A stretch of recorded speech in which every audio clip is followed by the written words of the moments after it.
Bipolar Poet, nice to have you here, man. Thank you. Thank you. It's nice to be here. Nice to be here, yeah.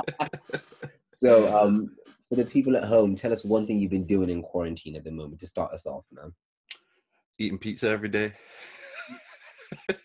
That kind of burns my heart. Okay, what kind of pizza is this? Is it different toppings? Or are you just going for the same toppings? You know what? Every single time it's been seafood pizza. I know so many people are going to be like, ew, seafood pizza, like, ew. But now I Okay, thought, you know what? I'm going to risk it for the biscuit one day. And I thought, let me try this seafood pizza. And the anchovies are disgusting, so I'll take those off. But the tuna and the prawns, like, that's nice pizza, man, I'm telling you. And now, to be honest, I've had other pizzas after that. It just don't hit the same. so this is the end of our podcast. Thank you guys so much. It's been great because I don't want to speak to someone who tells me they mix like their cheese with their fish and the fact that he said, "Oh no, anchovies is a step too far." No, it was a step too far with seafood on pizza. I'm sorry. So you've been go yamming seafood pizza every single day for how many days straight? It's literally been like completely straight. It's been about 12 days now, every single night. Wow, wow. Yeah, Okay. bit mad. So It's a bit mad. lockdown has been good to you then? It's been bad to me. That's stress and binging. No, God. All right. So with that being said, how are you handling, or I guess if you're talking about the food, not well, but in other aspects, how are you handling being in lockdown and COVID stress and all that kind of stuff? To be honest, I'm not gonna lie, I haven't been coping well at all. I've been trying to, take the kids to the park and everything like that, get that little bit of sunshine in and everything like that. Um, Daytime's not so bad, but like when it comes to nighttime, like usually that's when I'm just like doing all my creativity, and because I'm out all the time in the day taking inspiration and meeting people and going to all these different events and stuff like that, it's like it keeps my brain alive. Whereas like now it kind of feels like my brain is just kind of imploding, like there's no release for it to go anywhere kind of thing. Mm. So being stuck in the house is not doing wonders for me at all. Like it started off good, and I started off being like, you know what, I'm gonna keep on top of this. I'm gonna show people how to stay on top of your game and everything like that. But like as it slowly progressed, like last night I was just pretty much playing PS4 till 5 o'clock in the morning, just flipping, you know what I mean? So but that's because currently all of the projects that I had on, I've had to stop because of being locked inside. But now saying that, just waiting for some of the stuff to come through because I got the fuel funding. Once that comes through, then I have a project now to work on indoors, which is going to be the podcast. So that's going to help me have that creative release and keep my brain alive and everything like that. So once that gets set up, I feel like it'll be a lot better then. Mm. It's almost like it's weird. It's like as a creative, like once you can't create, it feels like life stops kind of thing. Yeah, Literally, like, literally. wow. Wow. And so like now with the podcast, what are you looking forward to doing and like what will it be about? Like all that kind of stuff. Tell us a little bit about that. So with the project that I'm trying to do with this is just literally releasing videos. It's videos and a podcast, kind of like simultaneous. So I want to like release videos on helping other people with their poetry, because I've been doing this for 16 years or something like that. Like this is my blood. Do you know what I mean? So I feel like I've got a lot of creativity to like help other people unlock some of theirs, and some tips and tricks and what I do to keep me going. Because saying that, like, I have been not coping very well mentally in with quarantine, but I still have been writing almost every day and posting every day, and like I still, I have to keep up that, do you know what I mean? Like that's like air to me. If I leave that, then I'm just gonna collapse, you know what I mean? So um with that whole thing, what I want to do is just release a bunch of tips and tricks for other people to help them stay motivated and creative in this time of quarantine. I know obviously I'm being a bit hypocritical saying that, but that, like I said, that's one of the tips that I want to give, is that keep giving yourself these little projects, because the only reason I've got this far, like these past 2 weeks kind of just going in a rut, is because I don't have any projects on the go. I kind of stopped all my projects, but now that I know that this stuff is coming, I'm starting to feel worked up again to keep creative. With the podcast, that's kind of like what I want to do with that, like where I'm trying to move with my poetry in general, is that I want to use it as a tool to kind of help people. So for me, like depression is bad, but anxiety is worse. I know that's like a big debate. But for me personally, anxiety is much worse than depression. And so like with the book that I'm working on as well, that's, I want people to be able to just read this poetry and kind of just help them relax a little bit, zone out into the words, just kind of let your mind wander a little bit, just kind of like a zen moment, and like, take a breath kind of thing. And so that's the intention with the podcast as well. It's not going to be strictly one themed. Of course, poetry will be the center, but I just want it to be a place like hopefully going to be called Poetry Owl. So it's going to be in the later hours of the night when people are trying to unwind, or just maybe driving home from work or whatever, and just tune in. Maybe sometimes we'll pick a book and I'll read through a book. You can just tune in and listen to the book go on. I'll be sharing my poetry, interviewing other poets, and just kind of just like a whole place of just, let's just be zen, you know what I mean, like let's just relax. I love that. Like I can imagine, like I'm just trying to imagine your voice, like, and this was that in the beginning, and it was the dark in the midnight hour. And this, and I'm like, you know what, right? I can fall asleep to that voice. Not saying that you're boring, but like, yeah, I can feel it. I can feel that. No, that sounds really, really good. I think it's important. I think with what you were saying in terms of like, it's you said it feels kind of hypocritical helping other people to try and get over it, but it's one of those things like no one knows how to do it because no one has had to experience it to this level. Does that make sense? It's like, especially our generation anyway, like everyone keeps using that word unprecedented, and that word that I can't say, unprecedented. And I feel like it's like one of those moments where it's like, yeah, it's so unprecedented. So it has never been done before, so much so that no one knows how to do it. Like, and it's one of those things, and it's like, wow, like no one knows how to work on that, and that says something about, like, I think us as a society. I recently had a conversation with another creative, a filmmaker, and they were like, they asked, "What is your well-being plan? Like, what is your wellness plan?" And that is such a mad concept that we don't have one as people, as society. We are the most progressive um, in so many different ways, but we are so disconnected due to social media, something that's supposed to connect us, and we don't know how to cope with like stuff like mental health. On like now, I think it's more evident than like ever that we are all kind of struggling in our own little ways, and I don't think you have to be doing it perfectly to be teaching people. I think showing that, okay, it's a journey and I'm working on it, I think that helps more so, because no one, like, it's nice to have a finished product, but some people want to take the journey with the teacher, if that makes sense. So I think Yeah. it's prevalent, definitely prevalent. And so do you think, like, with that, um have you found like some of those techniques that you're talking about, like reading and unwinding, has that helped? Because you said you were playing PS4 or PS4 or PS3 like to like 5 a.m. Have you thought about that? How has that worked in your actual practice? So that's something I like tend to do. So like if my anxiety is really bad, then I'll put on like the sounds of nature, because I feel like as human beings, just primitively, we need that connection to Mother Earth. You know what I mean? So I'll just put on like some trees blowing in the wind, some ocean waves, some rain or something like that, and just sit there and just let my brain focus on that, and then maybe just start writing or reading something that I find calming. And for me, that kind of helps my anxiety. And so I feel like I don't think a lot of people do that. And when it like in terms of mental health, um, you're never going to be perfect at it, but a lot of people don't know that you can put mechanisms in place to cope with it better, not really eradicate it, but learn to lessen the severity of it. And so that's kind of like, I feel like using my own tactics on other people to kind of see how it works for them, and whether it helps them with their struggles. 100%. I think for me, like when I discovered like I didn't it wasn't necessarily out of like I was anxious, but I needed to like just unwind during the evening time. I remember like discovering lo-fi, and I was like, wow, like this is a cool beat. And like now I've like progressed to Rain on a Tent. I don't know if you've ever like Yeah, listened yeah, to yeah. Rain on the Tent.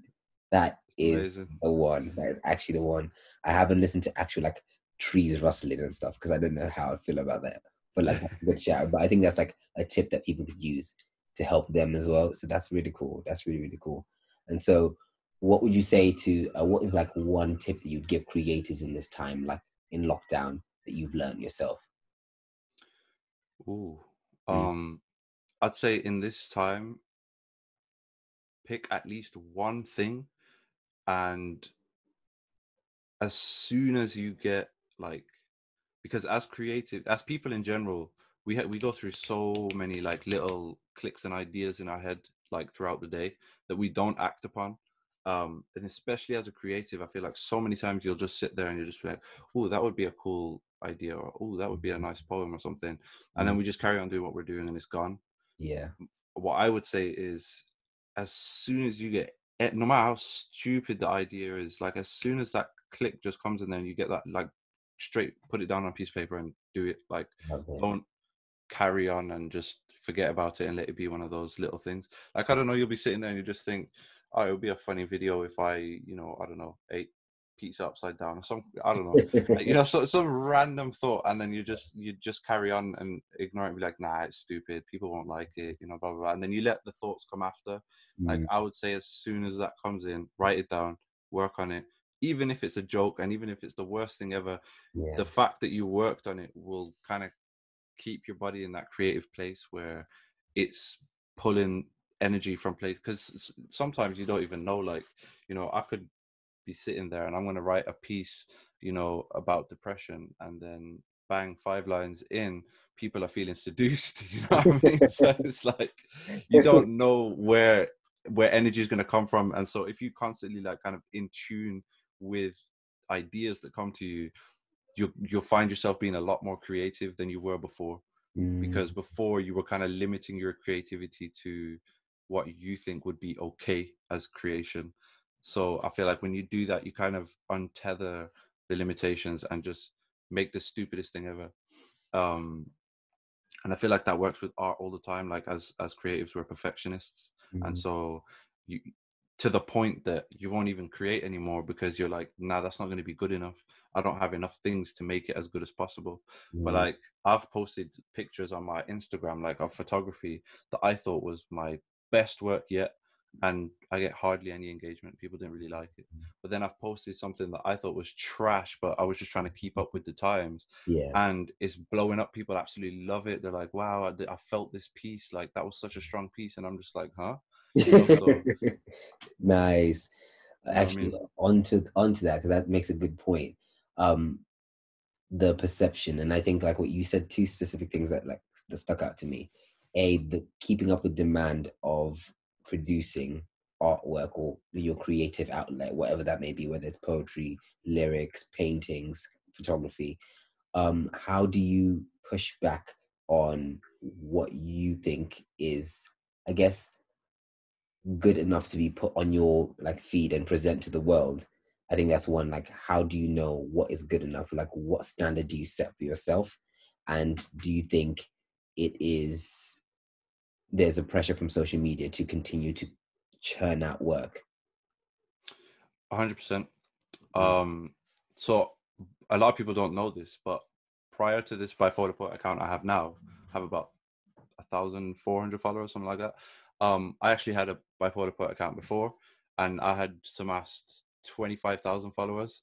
And I was like, like doing bits in the poetry scene, like in terms of online poetry and photography. yeah.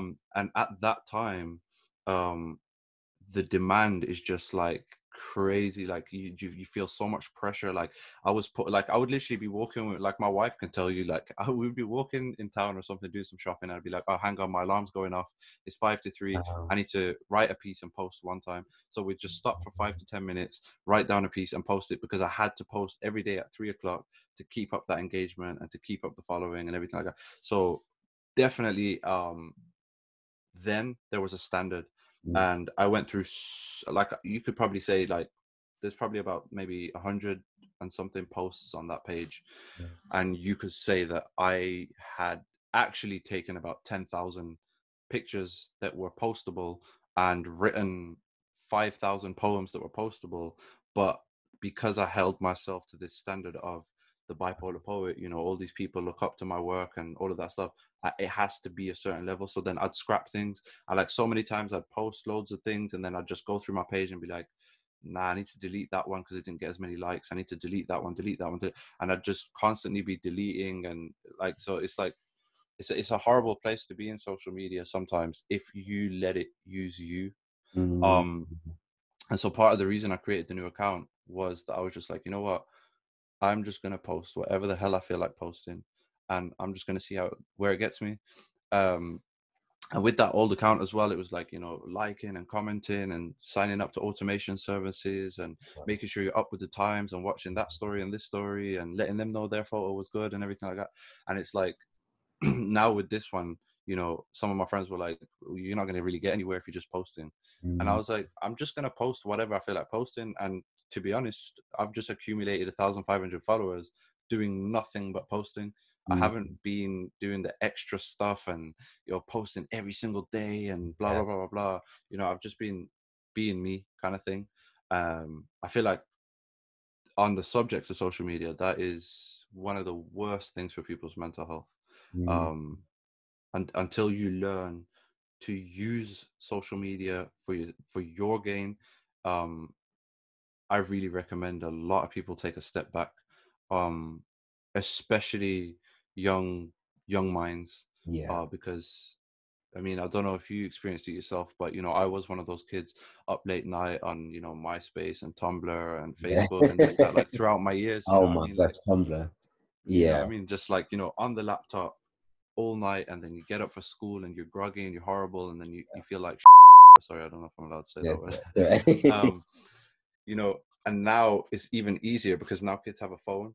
And, you know, back in my era, Instagram wasn't a thing like that, Yeah. you Yeah. know. I But remember that. now the way Instagram and TikTok is, it's like you'll click on TikTok to watch a few videos, and before you know it, you've been on TikTok for 3 hours. Just, Yeah, I was just you like, know what I mean? Just like that. And I feel like that ties into mental health big time, because a lot of kids don't know that you don't have depression. What you have is sleep deprivation. wow, speak on that because that's something really interesting actually. Because um, my brother, my brother's 16. He's quite young. He's 6 years younger than me, and he said something very profound. He was like, "I'm tired of people like."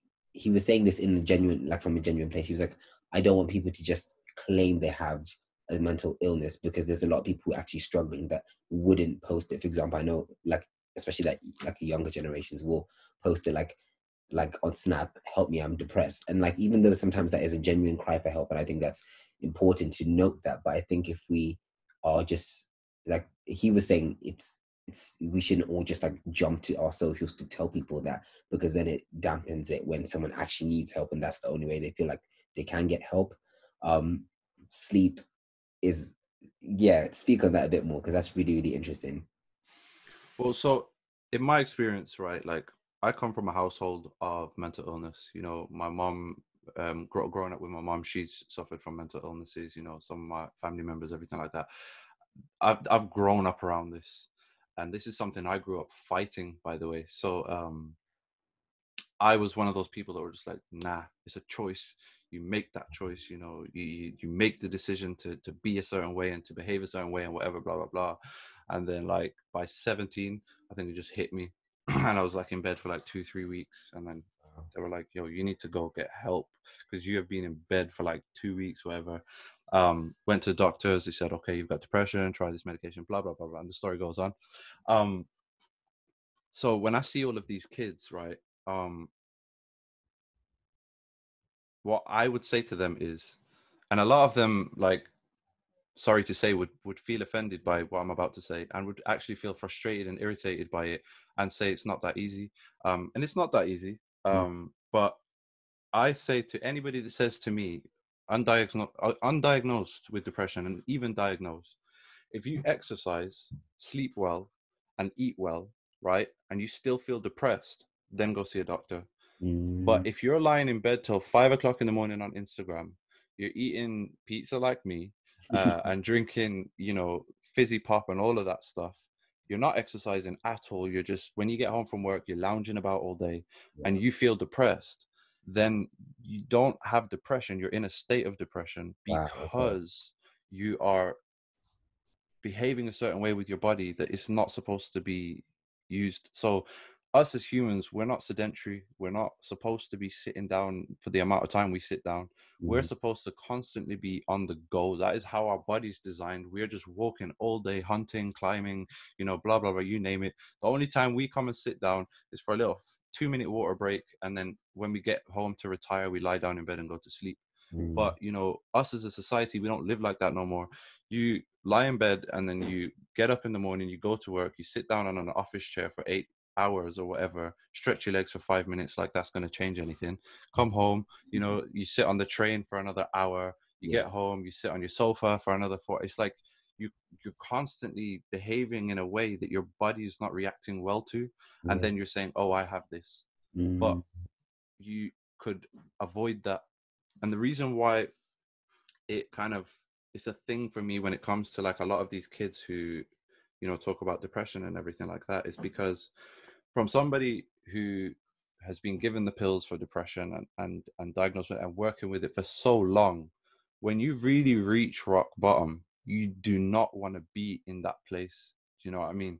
Whereas a lot of these kids want it. It's cool now. The cool kids have depression. The cool kids have anxiety. It's like, I want to be, but then my words to them would be, if you really knew what depression felt like, it wouldn't be cool to you and it wouldn't be something that you want to have. Do you know what I'm saying?